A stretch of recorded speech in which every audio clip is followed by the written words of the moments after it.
E ela tinha 26 anos de idade. Eu tinha 19, ela tinha 26. A gerente tinha 26 anos de idade. E eu lembro dessa mulher falando, e a postura que ela falava, e a segurança que ela falava, e o domínio que ela tinha da situação. Eu olhava para aquela mulher e tive de novo o sentimento que eu tive na escola. Eu falei, essa mulher tá anos-luz na minha frente. Entendi. Uma epifania. É.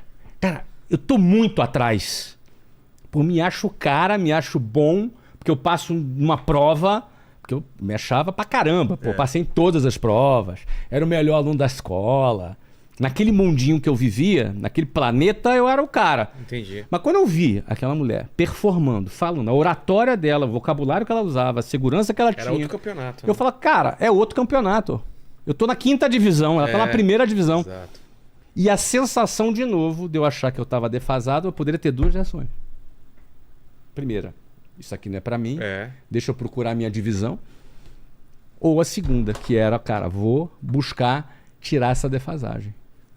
E eu fiquei amarradaço naquilo. Eu ia trabalhar na área de vendas de um curso de inglês. E aí uma curiosidade, a minha melhor matéria eram as matérias de exatas. Eu era muito bom em português, redação, era muito bom também. Era ok nas outras matérias, mas minha pior matéria qual era? Inglês. Inglês. Sempre foi minha pior matéria. Ou seja, matéria. estava no lugar certo, né? Eu estava no lugar certo, vou vender curso de inglês. Exato. Mas me apaixonei pelo processo, me apaixonei pela inteligência do método de vendas. Ah, é? Cara, porque eu vendi relógio. Mas... E aí eu fui treinado num método de vendas. Existia um método bom? Existia um método interessante. Eu falei, cara, que inteligente. Olha, se eu soubesse disso para vender relógio. Entendi. E aí, além do método bom, a empresa tinha um modelo de crescimento que dependia só dos seus resultados. E aí, falei, cara, vou virar a noite aqui, vou ralar o que eu tiver que ralar para eu poder chegar onde eu tiver que chegar. E aí, quando eles apresentaram um modelo de crescimento, eu podia, em 6 meses, ser um gerente, estar na posição daquela mulher. É mesmo? Uhum. Eu poderia, em 1 ano e meio, ser um diretor. Eu poderia, em 2 anos, 2 anos e meio, ser um diretor regional.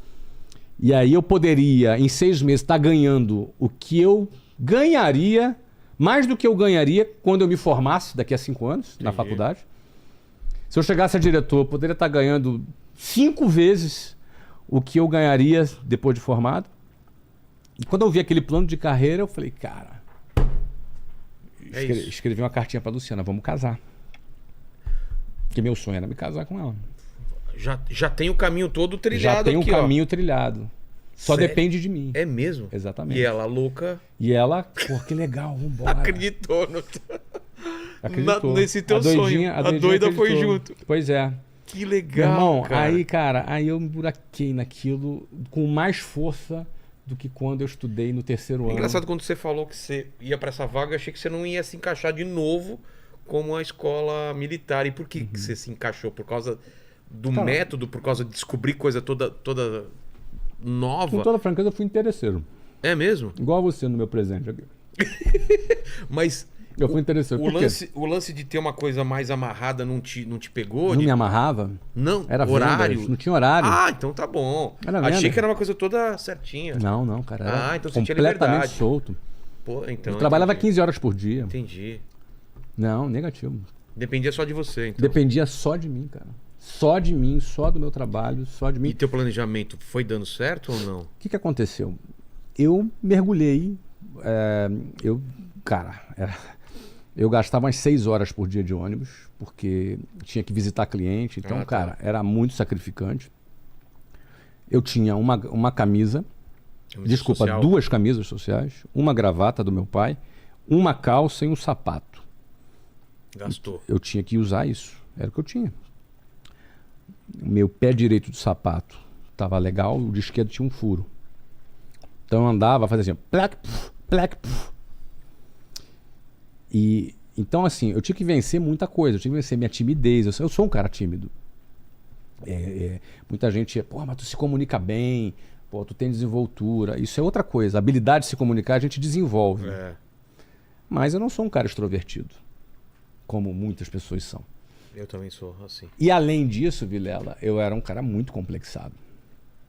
Porque se o cara me perguntasse onde eu morava, eu já queria enfiar a cabeça no chão. Além disso, as pessoas eram descoladas. Pô, cara, eu falei, cara, esses caras são muito melhores do que eu. Eu falei, vou ter que lutar, vou ter que correr. O que acontece? Muita gente, abrindo um parênteses, equivocadamente diz que você não pode se comparar com outras pessoas. Eu nunca entendi isso daí, porque a comparação ela é necessária para você...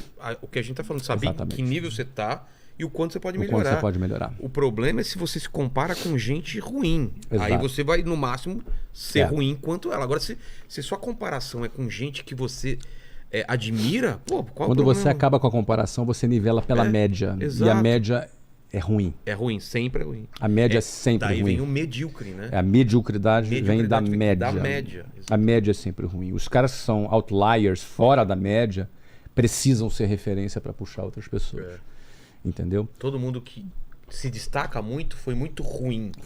Ele foi muito ruim e muito bom. Ele nunca foi na média. Isso. Porque às vezes você quebra tanto a cara que você vai lá para baixo, mas você tem capacidade de ir lá para cima mas também. O problema é que isso é vendido na sociedade. Entendeu? Isso é propagado na sociedade. Você se comparar é associado a você se estressar, a você se sentir infeliz, a você não ter autenticidade. Eu não estou falando da gente perder a nossa individualidade. Mas quando você se compara, você sabe o quanto você pode melhorar. Porque nós temos a capacidade de evoluirmos e a capacidade de melhorar. Mas se você não se medir, você tem que ter uma medida. A comparação nada mais é do que uma medida, né? O processo de aprendizado do ser humano é pela comparação. Uhum. Tentativa e erro, exato, comparação. Eu olho para a tua expressão, eu falei uma coisa, eu entendi que você não gostou. Eu posso repetir ou eu posso não fazer, e aí da próxima vez eu já entendi. Então essa comparação... É o machine learning nosso, do nosso cérebro. E a gente vai fazendo isso tempo inteiro. Inconsciente. Só que quando você estabelece, quando você para com a comparação, a tua referência passa a ser a média. Então você passa a ficar conformado com a média. Eu me sentia muito bom aluno na escola pública. Quando eu saí de lá... Quando eu saí de lá, eu percebi que eu estava muito atrás. A régua estava mais alta. Quando eu fui lá e assisti o treinamento daquela gerente, uma mulher de 26 anos de idade, eu fiquei de boca aberta. Falei, cara, de onde essa mulher saiu? Como ela fala desse jeito e eu sou um bocó? Entendi. E eu falei, cara, eu preciso virar. E aí eu parti para cima. E a venda foi... Teu caminho. O dia a dia de venda foi meu caminho. Não é? Foi onde eu tive que... melhorar minha oratória, melhorar minha capacidade de comunicação. Postura, onde eu tive que vencer o meu complexo, porque eu tinha que atender um diretor, uma pessoa... Você entendeu? Eu, por exemplo, o exercício que eu fazia quando eu atendia um cara muito bem posicionado, um diretor de uma empresa, um cara que tinha grana, eu olhava para ele e pensava, é um colega meu. É questão de tempo, eu vou estar no lugar dele. Questão de tempo. Entendeu? Estamos separados por alguns meses. Exatamente. Ou por alguns anos. Boa. Entendeu? Isso me dava segurança. Então, eu trabalhar essa minha autoconfiança me ajudou a vencer complexos, a vencer dificuldades que eu tinha de quem foi criado na periferia.